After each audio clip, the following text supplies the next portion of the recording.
Ek groet julle in die wonderlike naam van Jesus in hierdie oggend en ek is dankbaar om weer hier te wees. En ons is besig met hoofstuk 6, die eerste vers van hoofstuk 6. Maar wat gebeur het, sy deur hierdie verskriklike skande gegaan waar hulle haar geslaan het en ontbloot het en haar gewond het, dat sy dit nie meer kan hanteer nie. En ons sien haar so daar so op die grond sit en half verleë, maar in haar verleentheid het sy die Here so beskryf. En hulle het haar gevra, nou wie is hierdie beminde dat jy hom so lief het?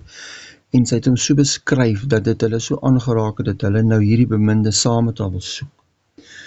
Hulle wat Christus as hulle beminde soek, gaan hom ook as hulle vriend hê, 'n spesiale vriend vir al sy volgelinge. En hulle wat hom as hulle vriend het rede om hom op te lig en te aanbid. Hulle praat van hom met groot deernis en blydskap, en dis hoe hierdie vrou was. En wat sy sê is, laat ander maar hulle liefde in die wêreld soek. Laat hulle maar gedryf word deur die liefde wat die wêreld hulle bied, 'n kortsigtige liefde wat van korte duur is. Laat hulle maar hulle geluk en blydskap soek by die vriendskap van die wêreld en die gunsies van die wêreld. Maar Christus is my geliefde en hy is my vriend. Ander kan doen wat hulle wil, maar hy is die keuse van my siel, die rus van my siel, my lewe. Hy is my blydskap. Hy is my alles. Dit is hy wie ek begeer. Dit is hy saam met wie ek wil lewe.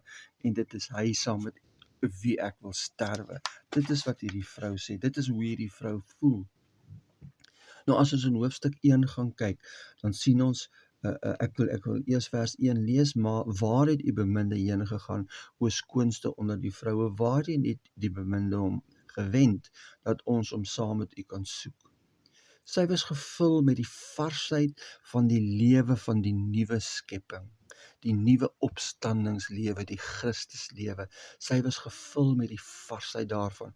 In haar waardering het sy Christus verkondig wat sy uit ondervinding leer ken het, en dit was so anders as hulle eie intellektuele toenadering tot hom. Geen wonder dat daar in haar aanvoelbare krag was, 'n spesifieke aantrekkingskrag. Geen wonder dat hulle haar geprys het as o skoonste onder die vroue, die hoogste skoonheid onder die skoones. Terselfdertyd gee hulle uitdrukking aan hulle eie ontwakende begeerte om saam met haar in 'n geestelike soektog en nasporing na haar beminde aan die gang te sit. So hulle is nou besig om hom te soek.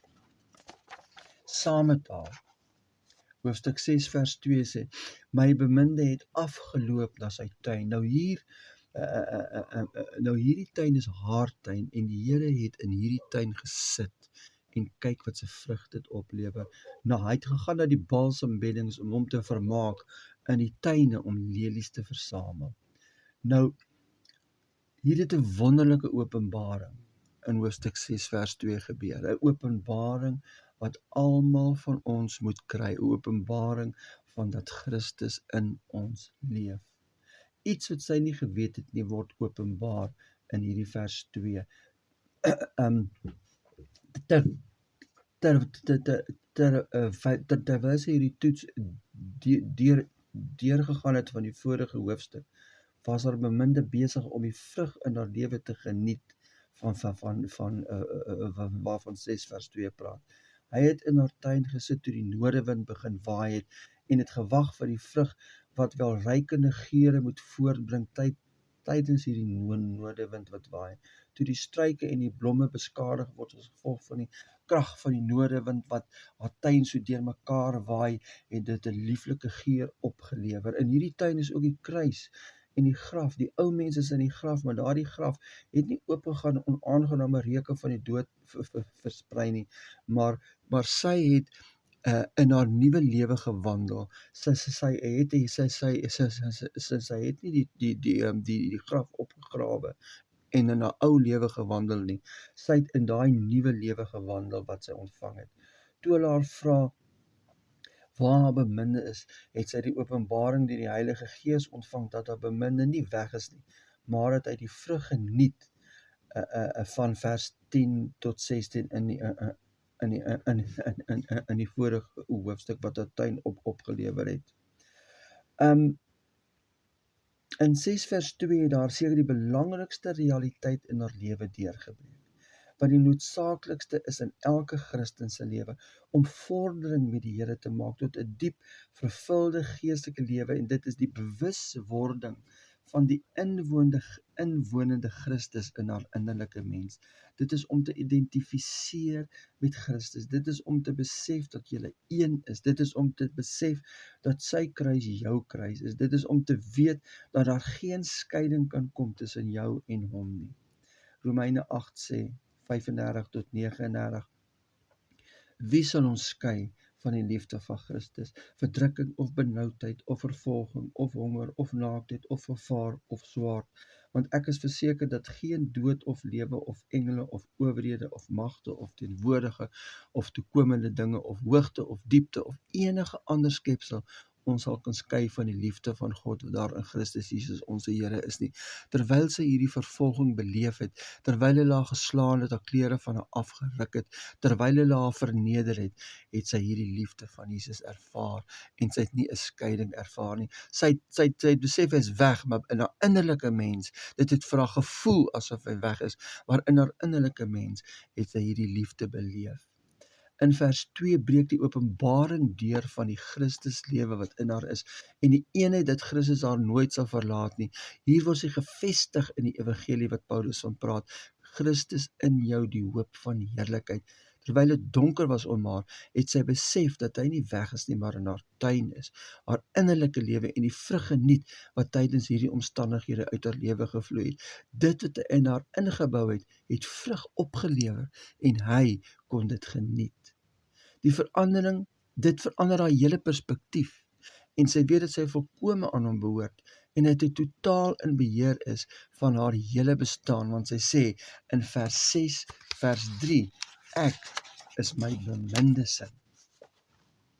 Nou as ons mooi gaan kyk, in hoofstuk 2 vers 16 het sy gesê, hoofstuk 2 het sy gesê, my beminde is myne, en ek is syne. Hier sê sy, ek is my beminde sin, en my beminde is myne. Die eerste aanhaling sê, die Here behoort aan my, en ek kan hom gebruik net waar ek hom nodig het in my lewe, om alles te fix wat my pla, om alles te voorsien wat ek hom vra. Die tweede aanhaling in hoofstuk 6 sê, dat ek behoort aan hom. Hy kan met my doen wat hy wil, en ek is ondergeskik aan hom, en onderwerp my aan alles wat hy oor my pad stuur, asof dit sy perfekte wil in my lewe is, om die Christus lewe in my te vorm. Dit is 'n totale oorgee van die hart aan hom, en 'n totale neerlê van jou wil aan sy wil, want ek is syne, en ek behoort aan hom. Dit is die openbaring wat elke kind van God moet ontvang. Christus in my, dit vestig jou, dit verseker jou lewe in hom en sy lewe in jou. Dit gee jou geloof, dit plaas jou verhouding met hom in 'n dieper dimensie. Jy rus in hom en twyfel nooit dat hy nie meer met jou is nie. Dit haal jou uit 'n dooie godsdienstige lewe uit en gee jou 'n lewe van hoop. Elke kind van God het nodig om hierdie openbaring van die verborgenheid van die Christuslewe waarvan Paulus praat te ontvang. En ons het nodig dat die Here vir ons elke keer 'n dieper openbaring van hierdie waarheid sal gee, en 'n dieper openbaring, en 'n dieper, en totdat ons so gevestig is dat ons weet, maar ons en hy is so een, niks kan ons skei nie. Dit bring rus, dit bring vrede. Hoofstuk 6 vers 4, mooi is u my vriendin, soos Tirsa. Tirsa beteken genot. Sy het vir haar beminde 'n genot geword. Hy geniet haar en vind genot in haar. Hy geniet haar want sy reageer net vanuit die opstandingslewe. Hy sien geen ou lewe meer in haar nie. Hulle eenheid het gegroei in so 'n mate dat sy vrylik in hierdie nuwe goddelike natuur kan leef sonder hindernisse. Lieflik soos Jerusalem. Die nuwe Jerusalem gaan eendag uit die hemel neerdaal, toeberei soos 'n bruid vir haar man. Hy sien haar in 'n staat van heerlikheid. Hy sien haar as die bruid, toeberei vir haar man. Hierdie nuwe Jerusalem is die bruid van Christus in sy nuwe verheerlikte staat, voorberei soos 'n bruid vir haar man in skoonheid en heiligheid. Hy sien haar as deel van hierdie bruid. Verskriklik soos die slagorders met vaandels. Die woord verskriklik beteken vreesagtig. In 'n tyd van oorwinning is dit noodsaaklik om 'n banier op te rig, maar 'n banier wat oopgerol is, spreek van oorwinning. Hierdie frase vertel van die geliefde een wat nie net mooi en lieflik is nie, maar wat ook sterk is soos 'n hemelse vors. Haar lewe binne die sluier was nie bedoel om net in die heiligdom voor die teenwoordigheid van God te leef nie, maar ook op die gevegsterrein voor hulle vyande, voor haar vyande. God het nooit beplan dat gelowiges vrolike hemelse skoonheid kan besit sonder geestelike stamina, waarsonder jy nie geestelike oorlog kan voer nie. Elke geveg met die vyand word opgeteken in die hemelse register. Die Here wil nie hê dat sy heiliges net die lieflikhede van die geestelike eienskappe moet besit nie, maar dat hulle ook verskriklike slagorders moet wees, waardeur die vyand gevrees moet word. Vyande van vaandels van oorwinning is vaandels wat ons moet oprig om vir die duiwel te sê, ons lewe in oorwinning wat Jesus aan die kruis behaal het. Is ons 'n verskrikking vir die vyand? As die vyand na ons kyk, sê hulle vir mekaar, hy is verskriklik en ons kan nie naby nie. Hy staan in geestelik te sterk en weet te veel, daarom het ons geen houvas op hom nie. Hy loop in die krag van God, daarom het ons geen mag oor hom nie. Wees versigtig vir hom. Vrees die vyand vir ons? Het ons 'n verskrikking vir hom geword? Het ons 'n bedreiging vir hom geword? Die skrif sê, die sonde lê en loer vir ons. Die duiwel soek wie hy kan verslind. Hy's 'n verleier, hy's 'n verhoudingsverbreker, 'n leienaar en 'n bedrieger. Sien ons sy aanslag as hy kom? Lig ons die vaandels op wanneer hy verskyn? Weerstaan ons hom of glo ons al sy leuns? Hy sê altyd dinge soos, ag Jesus is nie lief vir jou nie, daardie persoon hou nie van jou nie. Hy sit gedagtes in jou kop soos, ek is 'n mislukking, ek gaan dit nie maak nie. Hy breek af en sal nooit ophou nie. Dit is sy taktiek. Hy is die vader van die leuns. Alle leuns kom van hom af. Lig ons die banier wanneer verleiding kom. Op die banier moet staan, ek leef nie meer nie, maar my ou lewe is dood. Leef ek nou in my 'n nuwe lewe? Jesus leef in my. Wanneer iemand my na plekke toe wil sleep wat nie tot verheerliking van die Here is nie, lig ek die banier van verlossing? Leef ek vanuit sy oorwinning wat hy vir ons aan die kruis bewerk het? Hierdie vrou loop in die krag van God. Jy gaan nie met haar mors nie. Sy sal jou dadelik vermaan. Jy sal agterkom dat sy anders is.